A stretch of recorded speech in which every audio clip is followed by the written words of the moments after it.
नमस्कार दोस्तों। रोजगार विद अस्कन के इस यूट्यूब चैनल पर आप सभी का स्वागत है। आज हम बात करेंगे देश के लौह पुरुष सरदार वल्लभ भाई पटेल जी का। सरदार वल्लभ भाई पटेल जी की आज जयंती है और पूरा देश इसे एकता दिवस के रूप में मना रहा है। अब पटेल जी की जयंती एकता दिवस के रूप में क्यों मनाई जाती है, इसकी क्या विशेषता है, पूरी जानकारी इस सेशन में आपको मिलने वाली है। दोस्तों, सरदार पटेल जी का जन्म 31 अक्टूबर 1875 को नाडियाड गुजरात में हुआ था। इनके पिताजी का नाम झवेर भाई पटेल था। दोस्तों, सरदार पटेल वकालत की पढ़ाई के लिए ब्रिटेन गए। वहाँ से वापस आने के बाद ये देश में ही वकालत करने लगे और एक सफल वकील साबित हुए। बाद में गांधी जी के विचारों से प्रभावित होकर इन्होंने भारतीय स्वतंत्रता आंदोलन में प्रतिभाग किया। इसके साथ सरदार पटेल जी खेड़ा आंदोलन 1918 का सफल नेतृत्व किया। बाद में बारदौली सत्याग्रह का सफल नेतृत्व किया, जहां पर वहां की महिलाओं ने इन्हें सरदार की उपाधि दी और सरदार वल्लभ भाई पटेल इनका पूरा नाम पड़ गया। 1931 में कराची अधिवेशन की अध्यक्षता कांग्रेस के कराची अधिवेशन की अध्यक्षता सरदार पटेल जी ने की। सरदार पटेल जी बाद में जब देश आज़ाद हुआ तो भारत के गृह मंत्री और प्रथम उप प्रधानमंत्री बनाए गए।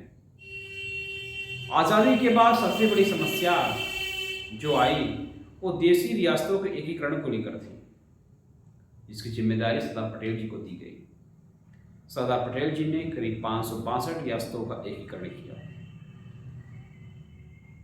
सरदार पटेल जी का निधन 15 दिसंबर 1950 को हो गया और देश ने इस दिन अपना एक बड़ा ही विराट व्यक्तित्व खो दिया। बाद में मरणोपरांत 1991 में सरदार पटेल जी को भारत रत्न से सम्मानित किया गया।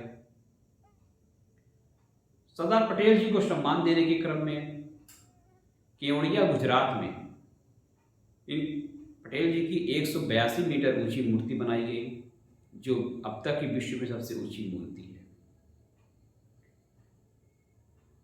इसके अलावा 2018 में इस मूर्ति को देश को समर्पित किया गया। देश के प्रधानमंत्री नरेंद्र मोदी ने 31 अक्टूबर 2018 को सरदार पटेल जी की मूर्ति को, सरदार पटेल जी की प्रतिमा को देश को समर्पित किया और इसे यूनिटी ऑफ स्टैच्यू के नाम से जाना जाता है। अब दोस्तों, हमें यह जानने की ज़रूरत है कि सरदार पटेल जी के जीवन से हम क्या सीख सकते हैं। सरदार पटेल जी का जीवन बड़ा ही साधारण रहा। साधारण परिवार से आते हुए उन्होंने बड़े ही असाधारण कार्य किए,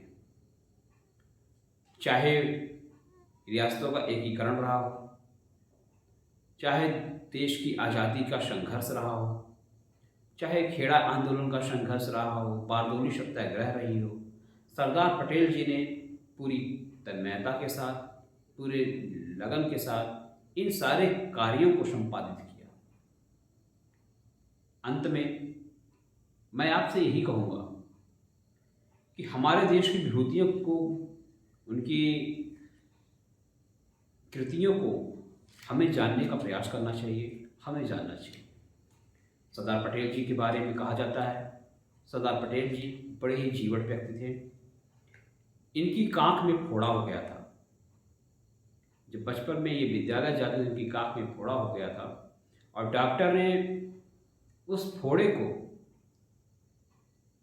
गर्म सलाखों से दागने के लिए कहा था और किसी की भी ये हिम्मत नहीं हो रही थी कि एक 12-14 साल के बालक को गर्म लोहे की सलाखों से दागा जाए।